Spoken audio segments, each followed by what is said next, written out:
Good morning, everyone. Thank you for this very kind introduction. It would take all of my allotted time today to thank everyone who's assisted my research over these last 2 months. I was honored to join the CIGIDEN community, albeit briefly as a colleague, and I want to extend a special thanks to Rodrigo Cienfuegos and to Manuel Tironi, who made my visit possible. I'm also very pleased to share the stage today with Professor Ilan Noy, and I look forward to our discussion.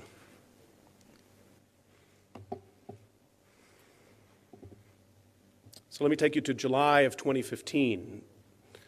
We sat together in a modest underground classroom located on the grounds of the Hiroshima Peace Memorial Park on a summer day not long before the 70th memorial of the disaster. We were a small group of American students and disaster researchers, and 3 Japanese women, each in her 70s, each with a unique story to tell of a shared disaster, the atomic bombing of their city on the morning of August 6, 1945. Mrs. Kono remembers that day clearly. She heard a big metallic sound as if the world was breaking. Her 2 older sisters worked in the city, and she took the train in to look for them. To her, it seemed that the city was simply gone and replaced with a blackened field. As she walked into the ruins, people were walking the other way. People who looked like ghosts, as she described them, with skin hanging from their fingertips. She was wearing sandals, and she remembers the soft, as she said, sensation of walking over dead bodies. Even today, walking across a particular bridge in Hiroshima, she can hear the voice of a woman begging for help, a woman for whom she could do nothing. Kono-san feels like she can hear the voices of the young people who died. They want to be with their friends, to play, and to read books. Mrs. Hirashi went into the destroyed city to look for her grandparents.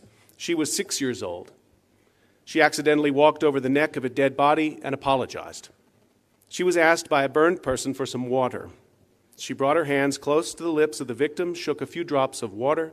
The person thanked her and then died. A nurse ran over and pushed her, saying that she should not give water to burn victims, telling her the person had died because of this small sip of water, this act of kindness from a child. She experienced insomnia and nightmares about the search for her grandmother. Hirashi-san married at age 21, but did not tell her husband of her radiation exposure. After 14 years, her husband found out. She thought he would divorce her, but her husband said he had suspected it all along, and they stayed together. Kono-san and Hirashi-san represent a group of disaster victims known in Japanese as hibakusha, or radiation-affected people. Atomic bombing survivors who lived in obscurity and silence until 1952, when official censorship was lifted and their story could begin to be told. As the years went by, the hibakusha suffered, often in silence, their disaster sometimes manifesting itself in leukemia and other cancers, more often in a slow and grinding fear, what now we would call post-traumatic stress disorder. Cultural stigmatization continued long after the disaster. Because of the fear of radiation and genetic mutation, hibakusha found it difficult to marry and start families after the war. Because of the scars on their bodies, they often found it difficult to reintegrate into society.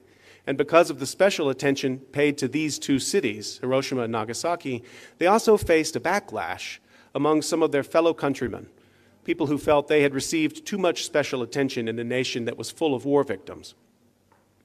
A memorial peace park and museum opened in Hiroshima and also in Nagasaki in the 1950s. The nation re-entered normal relations with the world, rebuilt its economy, and the war slipped into memory for most. Through it all, the hibakusha suffered. Despite the memorial buildings, despite the passage of time, the hibakusha still often found it difficult to tell their stories. Hirashi-san began to tell her story only after her dying mother asked of her to, quote, make sure the story of the atomic bomb is not lost.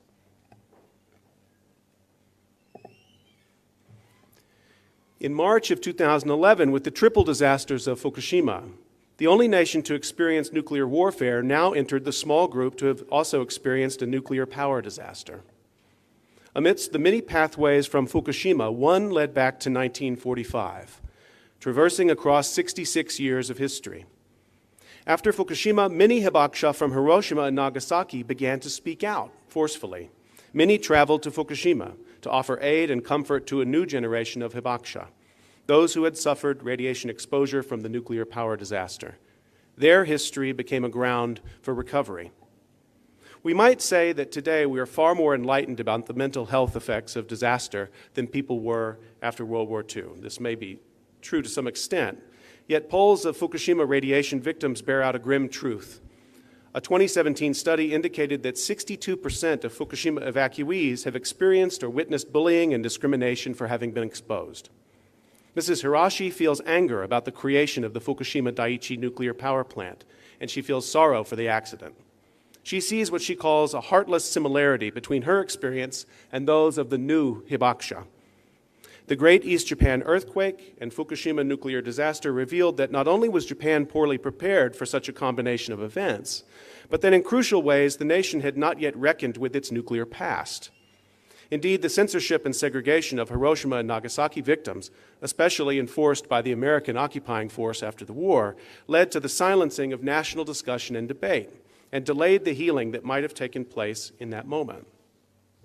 There is another dimension of this delayed memorialization to reckon with, a lesson for us as we consider the political impacts of disasters, and that is the history of nuclear power in Japan.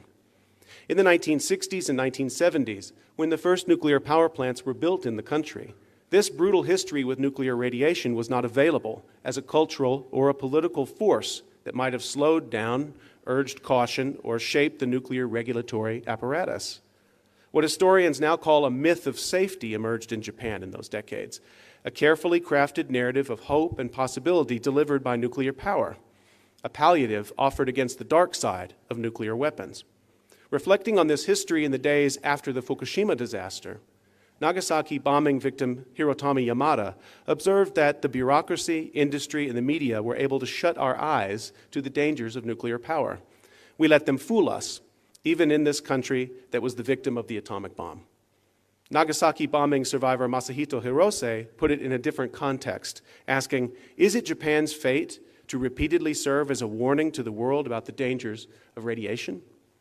It is a powerful question, one that extends the value of disaster victims' experience beyond the boundaries of a single city or a single nation.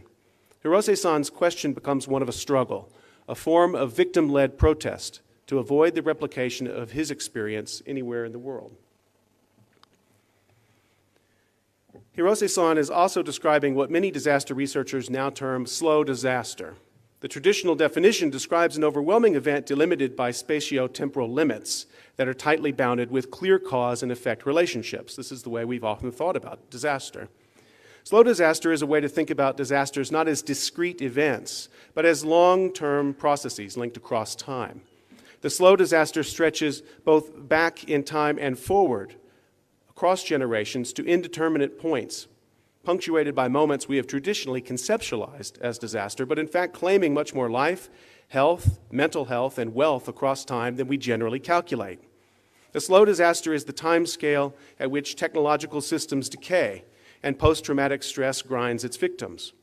This is the scale at which deferred maintenance takes its steady toll, often in ways hard to sense or monetize until a disaster occurs in real time, in event time. The experience of atomic bomb victims fits this concept very well, as does the process of climate change. Seen here, this just demonstrates sea level rise over the last 100 years in Louisiana. Louisiana is disappearing, and the disappearance of Louisiana as a result of climate change is directly connected to the real event disaster like Hurricane Katrina. The hibakusha of today, those of 1945 and those of 2011, can find some solace in sharing their stories, in reinterpreting the memorials of Hiroshima and Nagasaki, and in agitating through teaching and activism for a safer Japanese future. Their work has been crucial to the political aftermath of Fukushima, the democratic discourse over the future of the Japanese energy sector. Most nuclear power plants in Japan have not reopened since 2011. A program to gather oral history interviews has also brought a new generation, the grandchildren of Hiroshima and Nagasaki, into this work. They are a therapeutic community for hibakusha of past and present. Meanwhile, across Fukushima, Miyagi, and Iwate prefectures, disaster archives, museums, and memorials at all scales are taking shape, a topic I'll return to at the later part of my talk. Forgetting is convenient for policymakers. and it's also convenient for the interests of construction and finance and real estate who would draw a hard line between the end of a disaster and the beginning of a new era. For them, closure is essential. With the 10th anniversary of Fukushima approaching and the area still littered with toxic waste, officials are scrambling to close the disaster of Fukushima in time for the 2020 Olympics. And yet thousands have not yet returned to their homes. For many in towns like Tomioka or Namie, their homes are still in what they call forbidden zones, too dangerous to re-inhabit, and miles-long depots of radioactive soil are kept in temporary holding until permanent disposal solutions can be discovered. It is not an easy disaster to bring to a conclusion. Although these disasters may seem different, one in war and the other in peace, 1945 and 2011, and despite the separation in time, the example of Japan's hibakusha is a crucial one as we think about resilience and disaster recovery more broadly. In both cases, the type of disaster event is only of passing interest compared to the underlying issues of governmental responsibility. The trust of citizens in a political system, the trust of citizens in science and engineering, the strength or the weakness of culture and community, and the power of memory over long stretches of time. For the hibakusha, disaster is slow, but not only for them. In the United States, we see clear connections among the long history of slavery, racial segregation, and the disaster of Hurricane Katrina. In South Korea, ongoing debates over the meaning of the 2014 Sewol ferry disaster, where 300 teenagers were killed on their way to a summer retreat. The debates there raised the memories of the Gwangju massacre and an unresolved tension over technological modernization.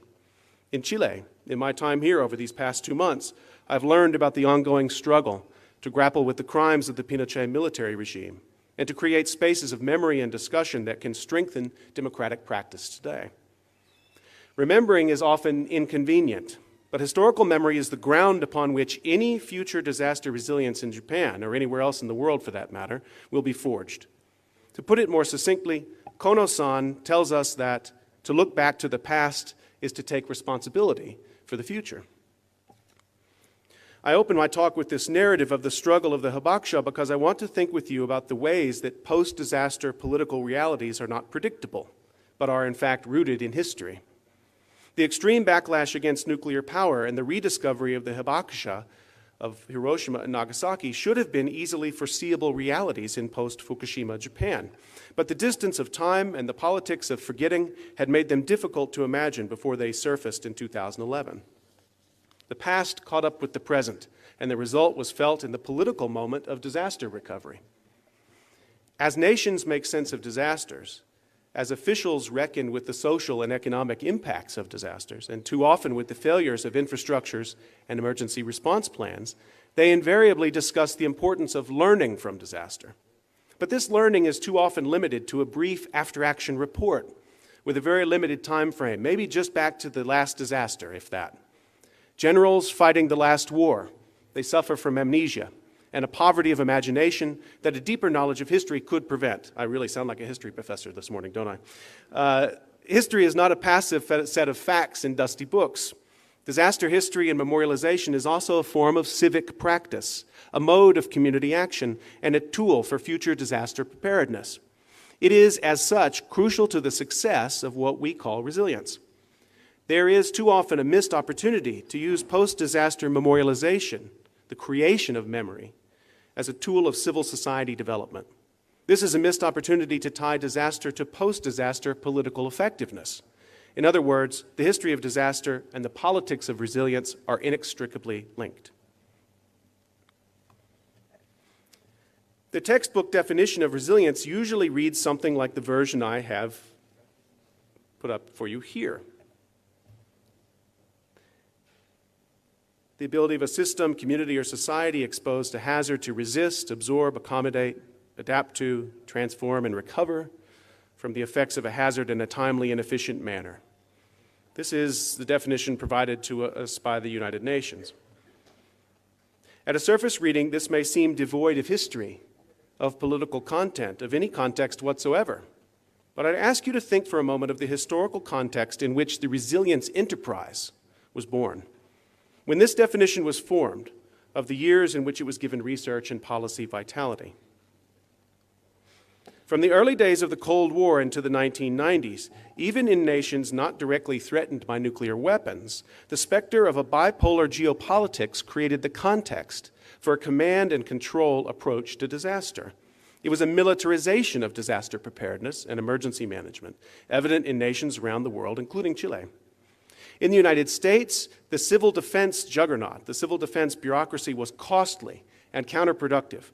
Citizens did not trust that it could be effective in the case of nuclear attack, and yet it went on. It fostered censorship and secrecy. It hoarded resources, and it preached that preparation for nuclear war was the dominant disaster paradigm. In other words, how should we prepare for a hurricane? Prepare for nuclear war. That was the argument of the civil defense paradigm. It twisted social science and engineering disaster research into paper plans for surviving an apocalypse with the government and military structure intact. Community survival was rarely discussed. It was, moreover, a lie. Resilience emerges from a different historical trajectory. First used in psychology and then in ecology to describe the properties of systems under environmental stress, the concept emerged in the disaster research world in the early 1990s. At that time, the end of the United Nations International Decade of Natural Disaster Reduction, multiple concepts were in use. Concepts you know: sustainability, vulnerability, preparedness, and disaster risk reduction. Taking stock of the International Decade at a summary conference in 1999, Secretary General Kofi Annan, who just died last week, noted that, quote, major advances in scientific cooperation, resulting in meteorologists, geologists, seismologists, and social scientists working ever more cohesively, had been the outcome.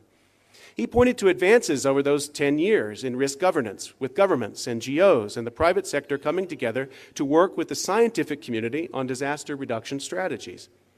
The topics on the agenda of the 1999 conference, almost 2 decades ago now, reveal a remarkable moment in the history of disaster research. It was a time of great interdisciplinary experimentation, made possible in part by the opening up of research money and sites at the end of the Cold War.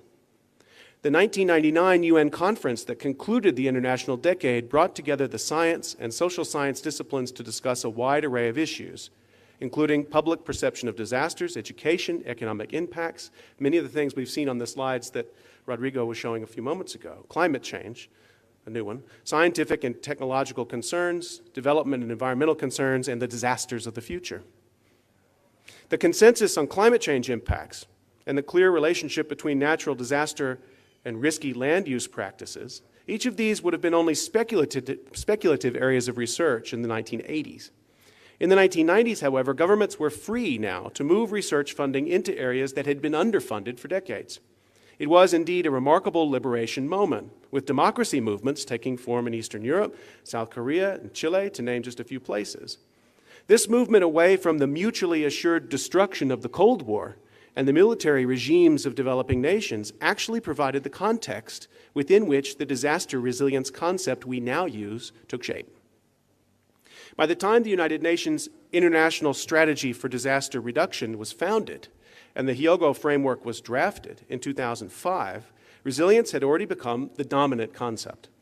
Following the 2010 earthquake and tsunami here in Chile and the 2011 triple disaster in Japan, interdisciplinary research centers emerged in both nations. For example, the International Research Institute of Disaster Science at Tohoku University in Sendai and CIGIDEN here in Chile. These centers, to me, represent extraordinarily interesting political statements. They epitomize the global move towards resilience research and resilience policymaking as critical moves towards forming national regimes of disaster preparedness, moving away from military preparedness. Now think again for a moment about the resilience work that you do, and that definition I showed you. Think of the broader political and social context in which it exists. The formation of the Hyogo framework was performed under the collaborative work of many nations coming together. The scale of resilience is not focused on the survival of individual nations, but indeed generally functions at the level of individual communities, even at the scale of the individual, the citizen. Resilience, I would argue, is premised on a scientific, both social and technical scientific, assessment of hazards and risk. This indicates a commitment to the free flow of data and a close fit between policymaking and facts, I know that sounds like an outrageous statement coming from an American these days, but I want to emphasize that, a close fit between policymaking and facts. Disaster recovery is meant to be timely and efficient, which to me is a form of equality, in which some communities or nations are not left to fend for themselves while others recover quickly. In other words, the context for the resilience concept we use today is and must be democracy. There was an early challenge to the formation of resilience along these lines in my country. Following September 11, 2001, the United States disaster preparedness bureaucracy moved rapidly towards what they called a counterterrorism paradigm, a revival of Cold War civil defense with global terrorists cast as the new communists. This shift had a profound effect on the disaster research trajectory in the United States early this century. It suddenly became easier to get a counterterrorism research study funded than any other type of disaster research. We were told that the best way to prepare for a hurricane was to prepare for a terrorist attack. Today, I can report from my country that a harsh anti-science rhetoric again threatens the resilience enterprise. But for now, the value of science, and by extension, the value of resilience, is an open debate, taking place in the press, the civil society, the halls of academia, and soon enough again at the ballot box. Similarly, critics of the United Nations and the developmentalism that it seems to embody fear that resilience is merely another form of neoliberalization. It is privatization in democracy's clothes.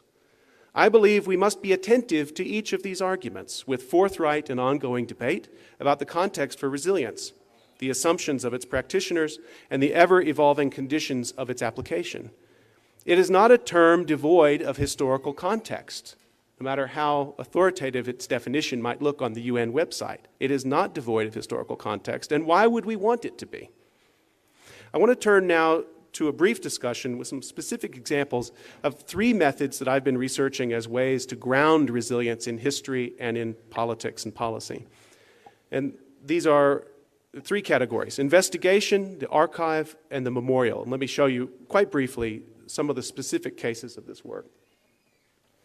So the first mode, tying historical and political action to resilience, is disaster investigation. And many of you might have actually participated in a disaster investigation. It's a very common mode of sense-making after disasters.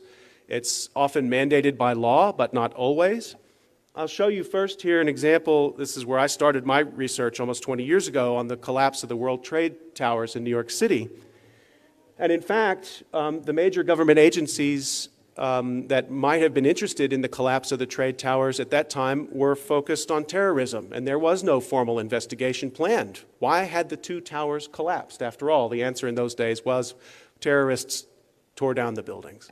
But in fact, there were massive fires in those two buildings. There were structural questions that needed to be answered, and it actually took a group of victims' family members, particularly Sally Regenhard, shown here in the center with a photo of her son, Christian, who died that day.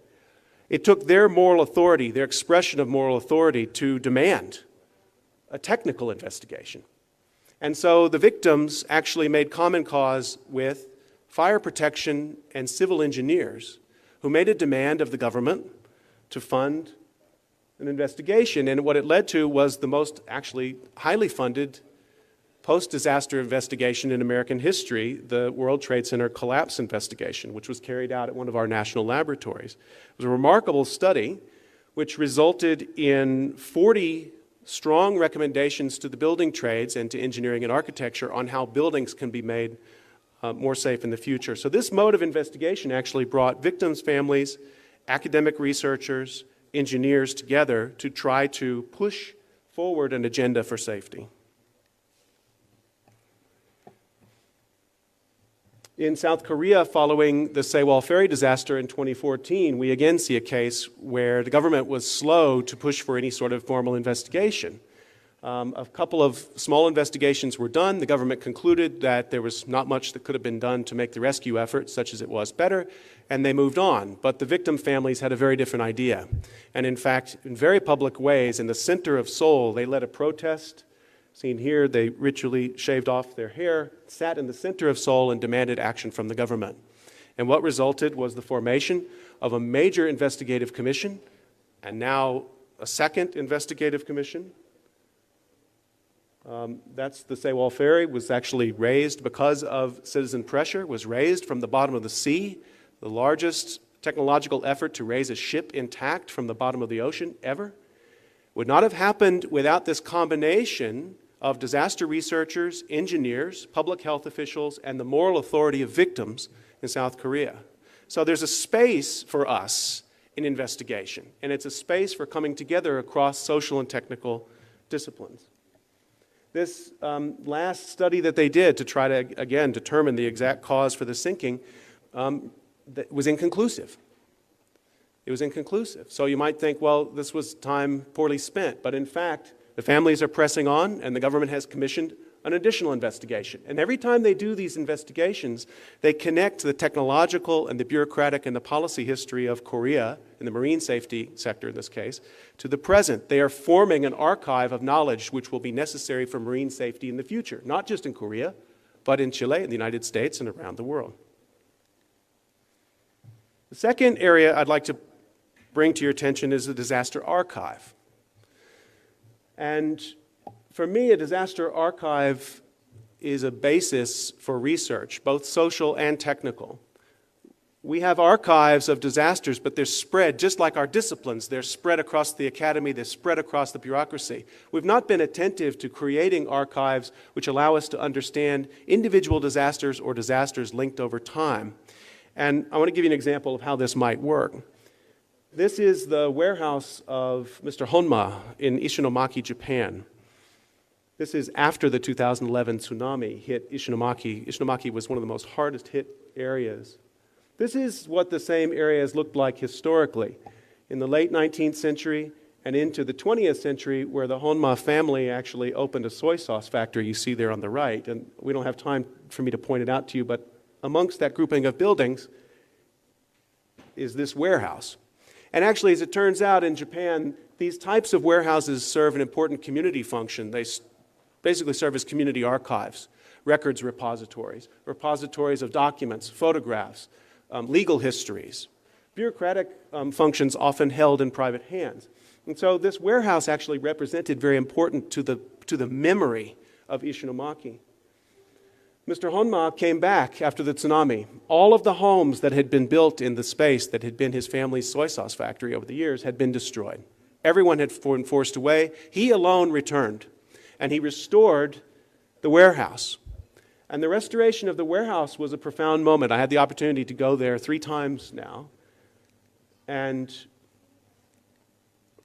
he made common cause with a researcher named Daisuke Sato, who's a historian. He's a historian with a lab. Rodrigo, pay attention to this. You got this? This is a historian with a laboratory. It's a documents preservation and laboratory where basically they've taken on the work of restoring the documents of the families of Ishinomaki. Why does this matter? Because research shows us that a big aspect of mental health recovery after disasters is actually the recovery of personal documents, personal memories.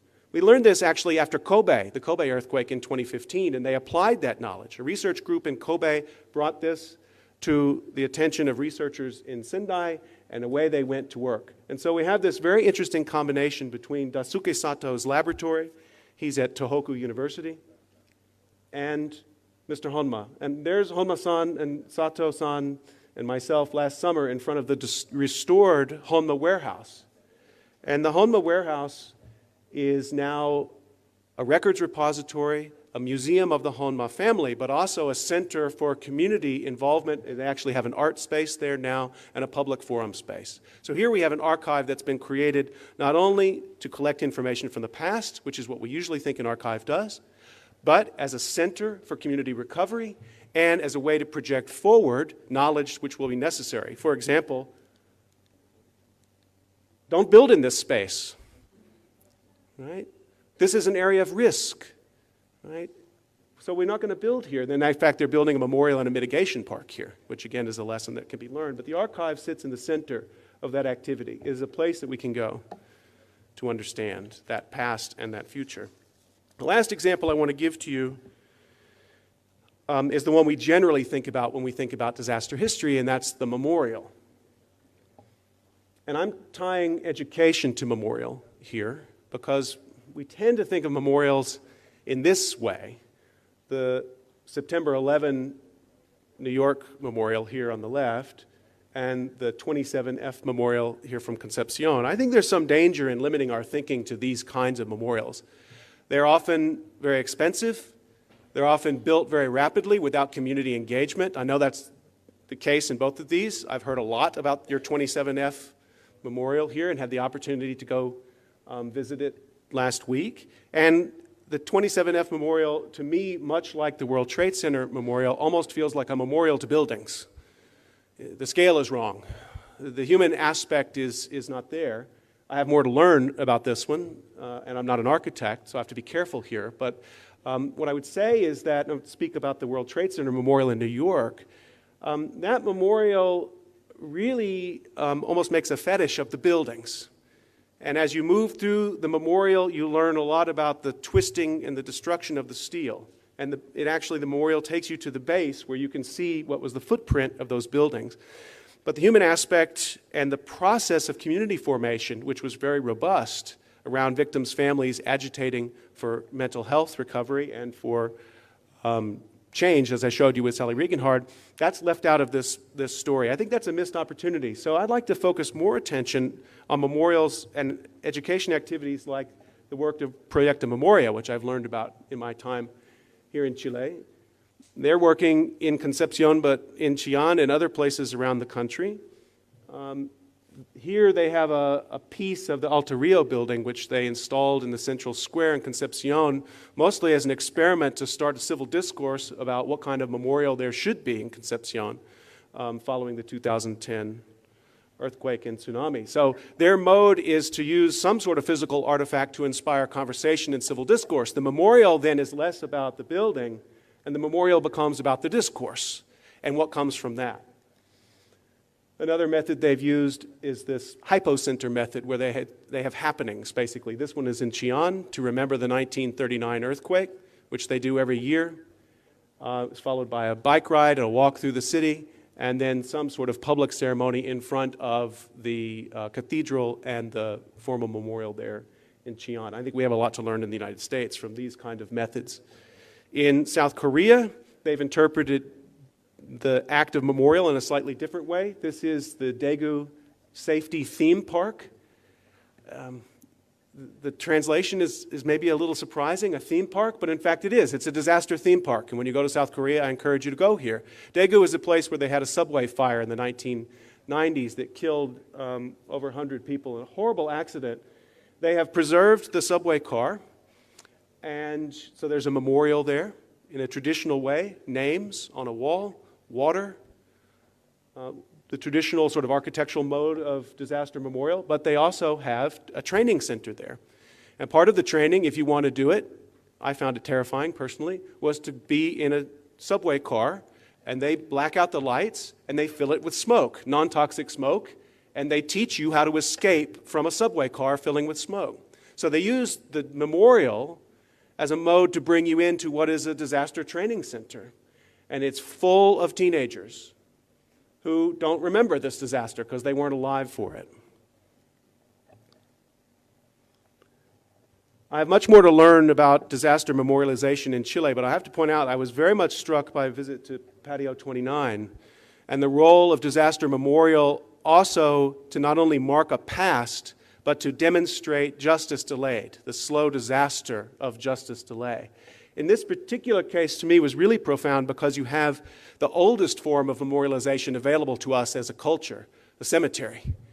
And yet they've taken this very traditional form and in quite, I think, simple but moving ways, even just with the placards placed on these crosses, they've said, this cemetery is not functioning the way it should.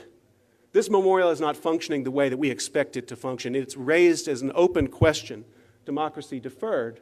The same, just opened memorial. You wouldn't think it took this long. With 4,000 victims of lynching in the United States between 1865 and the 1920s. Their stories were treated individually, spread across the country. This memorial brings them together in one place, memorializing the 4,000 victims of racialized violence in the United States in the Jim Crow period. This literally just opened. So when I talk about slow disaster and the historical ground of resilience, this is what I mean. The disaster of lynching was not over. The disaster of racial fear was not over, and that had direct impacts on where African Americans live in the South, and we can trace that all the way to the patterns of who died in 2005 in Hurricane Katrina. Okay, I'm going to move towards conclusion here because I know we want to get on to other talks, but I want to give you one more example, and this comes to us, what I think is the most remarkable memorial in Korea from the Sewol Ferry, and this is the replication, in fact, it's the exact preservation of the 19 classrooms that the teenagers inhabited the day before they died. The parents have literally kept the classrooms as they were, down to everything that was written on the chalkboard, what was on the desk.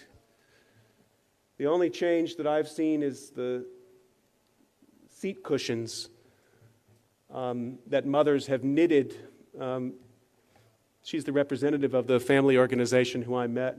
And in going into this classroom, she said, I felt bad that my son had been studying so hard on such a hard chair, that he'd been uncomfortable. And so they have added these seat cushions, and that's the only addition that you see. So the power of this kind of memorial to freeze time and place, will they be able to preserve this memorial 100 years from now? I doubt it. But for this moment, it functions as a tool of healing. It's a space where academics and social science researchers and artists are coming together with victims' families and using this as a way to petition the government for future safety reforms. I said that was the last one, but one more quick one. The last example I would give is sort of bringing these things together in one piece, using a memorial as an investigation itself. Ai Weiwei, the Chinese artist, has done this after the Sichuan earthquake in 2008, taking the very bold political step in China of demanding just to know the names of the victims. For doing that, he was placed under house arrest in Beijing. So memorial and investigation are not inert acts.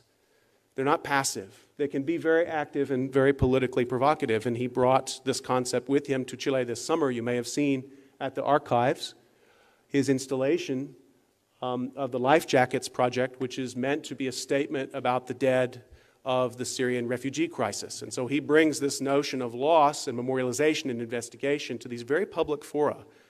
And of course, this has a different meaning here than it would in Germany or than it would in Syria or in China, and that's important.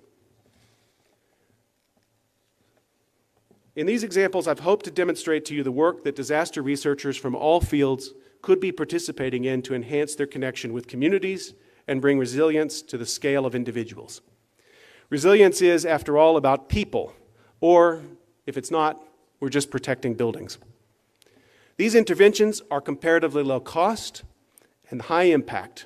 They are infrastructures of memory, and they must be planned, facilitated, tended, and passed along through generations, just as we hope to do with physical infrastructures of disaster preparation. Any attempt to do the work of resilience that cuts the present off from past disasters, be they wars, state violence, technological failure, or weather and seismic disasters, can only be of very limited short-term value. I don't have to quote George Orwell at you to make the connection between the essential quality of history in democratic governance. In the same way, resilience without historical grounding will never be authentic to the unique trajectory of a country and its citizens. This history is not only a collection of disaster victim testimonies or memorial buildings, though those are crucial. It's also the history of the land, the built environment, the technical standards, the laws governing emergency management, and the funding and intellectual traditions for disaster research. In other words, your work. In any resilience planning that imposes forgetfulness over this broader form of disaster memory, any kind of planning of this type veers into the realm of the anti-democratic. It's not merely neutral, it's potentially harmful. In conclusion, I don't have to explain to anyone in this room the tensions involved in interdisciplinary work, the challenges of developing heuristics, language, and frameworks across the sciences, engineering, social sciences, humanities, and medicine. And while I acknowledge this challenge, I want to offer to you a strong invocation that we take very seriously the possibility that resilience is not a static concept. It will and should be prepared to change. One of the core challenges is to account for the ways that memory works between disasters, not seeing disasters as events separated by time and space, but rather looking for the continuities across time and space. History is a tool for this work, and a historical grounding for resilience can and should take several forms. And with that, I'll close and thank you for your time and attention. And I want to remind you of Kono-san's invocation to look back to the past is to take responsibility for the future.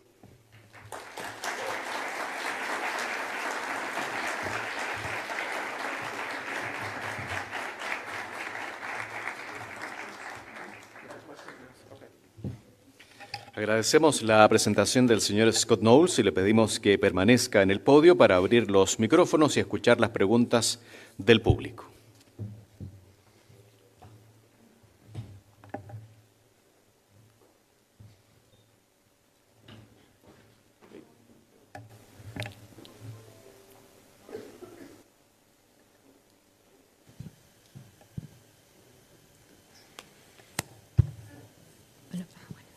Good morning. Thank you very much for your presentation, Professor. I would like that you elaborate more on your statement regarding what is the relationship between resilience and democracy. Sorry, could you speak up just a little bit? I would like that you please elaborate more on your statement about the relationship between resilience and democracy. Thank you. So that needs much more elaboration than the time we have. But what I want to do there is to try to make the case that resilience doesn't exist as a sort of a strictly a technical or clinical term. It has a social context, right? And I think we've actually been, unfortunately, maybe inattentive to that context. It's an opportunity for us. So disaster management since the 1940s, all the way up into the 1990s, was this, in most countries, highly top-down, highly focused on military preparedness, right? And that's not necessarily inconsonant with democracy, but not a robust democratic practice. So I think the emergence of resilience in the 1990s, it's the reason it emerges in the 1990s at the end of the Cold War. Does that mean you cannot have resilience in China? I don't know. Right? I mean, I think that's a question we should think with. I think we need to, because it's an opportunity for us as well. If we're really serious about grounding resilience in methods that work, it has to be part of the context of the broader society in which it exists. Otherwise, it's just a set of principles and things we're trying to achieve. For it to be meaningful in a country like Chile or the United States, it has to also be part and parcel of civil discourse and a democratic practice.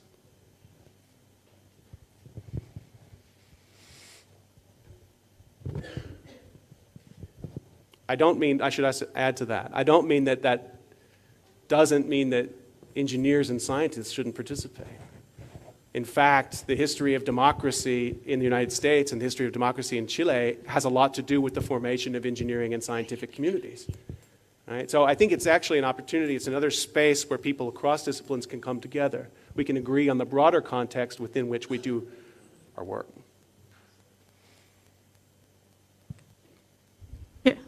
Thank you. Hi. Thanks for your great talk. I had one small question, but many of the examples, several of the examples that you show of sort of good examples of memorials are based in the Oriental culture, for example, in Korea, Japan.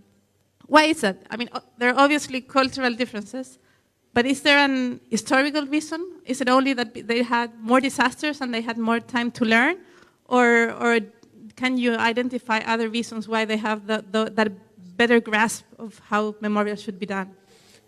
Thank you. I've been asking myself that same question, and in fact, there's even older traditions. You may be aware in Japan of the tradition of the tsunami stone. In some cases, they have like a tsunami Buddha, which are these very old they serve a memorial function, but they also serve a function that says basically, below this place, don't live here. So I mean, that's a very old tradition going back 400 years. I think, unfortunately, part of the reason for their innovative capacity has been the degree to which they've suffered these disasters, particularly in the last 30 years.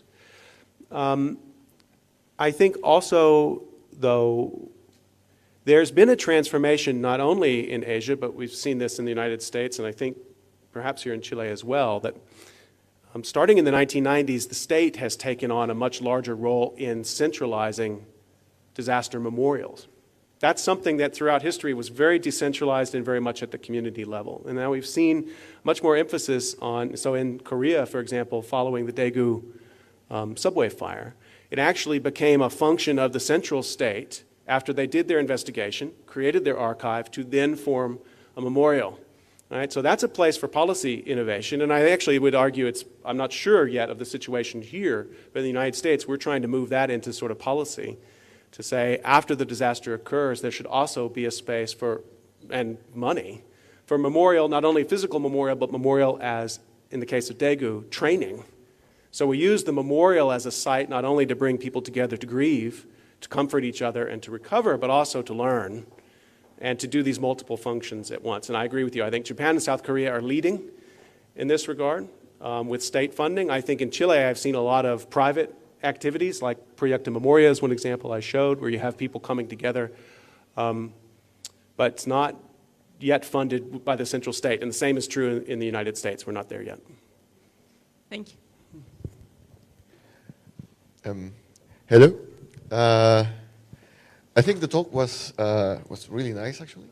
I really believe in the interdisciplinarity. I'm here. Hi. Hi. In the interdisciplinarity of memorial studies, actually. So I have a really practical question. I'm a computer scientist, and I downloaded some data from a digital memorial that was made here in Chile after the 2010 earthquake, with experiences from the survivors of the earthquake. And this was a blog, okay? And the website disappeared. The website that hosted the blog disappeared. And I have the data. And my question right now is whether I should analyze that data. I don't have any way to reach the people who wrote the entries of the blog, because it was kind of anonymous. They would only leave their first name or something like that if they wanted to. And the website owners disappeared. So I don't know if I should study that, and I don't know if you have some hints on that. Yeah.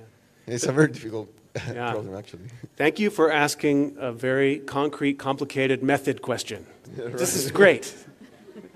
And I totally appreciate what you're struggling with. And in fact, we saw something very similar in the United States after September 11, because people were posting on blogs and chats, often in that first year after the disaster. And then the technological platform changes, and so we're left with these things, but no, as you described, no way to get back to the whoever posted, something like this. Right. It's a technology, it's an interesting moment, because you can see the technology sort of moving faster than our method, right? Our ability to gather these interviews is moving faster than our ability to, say, come up with consent forms or some sort of agreement. Because in the older days, these type of testimonies would have been taken by public health officials, by military, or by police, or a coroner's office. And so they were always kept in bureaucratic channels. And now the possibility, your question to me, I just want to reframe slightly, it opens up to us this sort of remarkable possibility of decentralization of memorial, something we can all participate in. Yes. That doesn't solve your problem. Right. And I think it's worth spending some time thinking about ahead, before the disaster. If we intend to engage in, say, oral history, or going to a site and taking a lot of photographs and posting those, what kind of agreements, what kind of ethical work do we need to do ahead of time to make sure that we're not harming, and that we're actually doing something productive and sort of ethically sustainable, right? So there are researchers who are taking on this kind of activity right now, working with disaster victim communities, and actually developing documents, like reciprocity documents. What should you expect from the researcher, and what should what's the nature of the relationship there? I think for the materials you have right now, you're probably not alone. There's many people who have those kind of materials gathered in that moment. Artists and art is often a sort of a middle ground there, where you can maybe bring these to public attention without putting them through the kind of social science scrutiny to then write a peer-reviewed paper. But I think you're in a difficult spot in that regard. Right. Actually, have the problem of whether I should put up the site again. I think I'm the only person with the information. I have all the posts. Yeah. And I think it's really valuable. Yeah. But if I do that, it would be like as an individual's initiative, right? Not like an academician. I think most people would, well, most people in my area of research would say that unless you're publishing a book and making money off of it, that you're actually doing a public service by bringing that material to the public and putting that website back up. And in fact, it would be more powerful if it was aggregated with other similar websites in a digital archive. Right. And I can tell you that right now, this is what's happening after every disaster. You have these, some cases, very informal digital archives. We have to be prepared for that. This is a signal role for universities, for places like CIGIDEN, to actually anticipate and be ready for the digital flow of memorial artifacts that's destined to come after these kind of moments. And they're not, as you suggested, they're not only for therapeutic value, they're also for future research value. Right. What were the things people were afraid of? What actions did they take? Who did they trust? Those are questions about emergency management and disaster policy. Right? So I think the data is absolutely valuable. But your story, to me, is a cautionary tale that we have to really be prepared, like today, like right after this meeting, to do that kind of work. I have a question. Thank you. Scott, here. Here. Latara. Can the moral authority of the victims be a tool for a citizen participation in a Build Back Better process? That's it. Can the moral authority of victims give some be a tool for citizen participation? Yeah. My experience is that it's the most powerful tool. That when the policy process seems to be immovable after disaster, the one thing that can move it is often the moral authority of victims and the degree to which they're willing to share their story. Now, the first example I gave today, I intentionally gave at the scale of these individuals who suffered in silence over 60 years. They had moral authority, but their culture, they couldn't express it for a variety of reasons. So I don't mean to say that the expression of moral authority is some given. It's also a cultural process. I don't want to make it sound easy. Sally Regenhard, who I showed, right, she's still agitating because her son's remains have never been identified. She's very unhappy with the September 11 memorial because they have basically unidentified remains that they keep there, neither buried nor memorialized. They're just kept, right? It's almost 20 years now. I mean, the stress and the strain of exerting moral authority is not something that we should think is an unlimited resource. So I just want to say that first. Having said that, it's absolutely a potent force.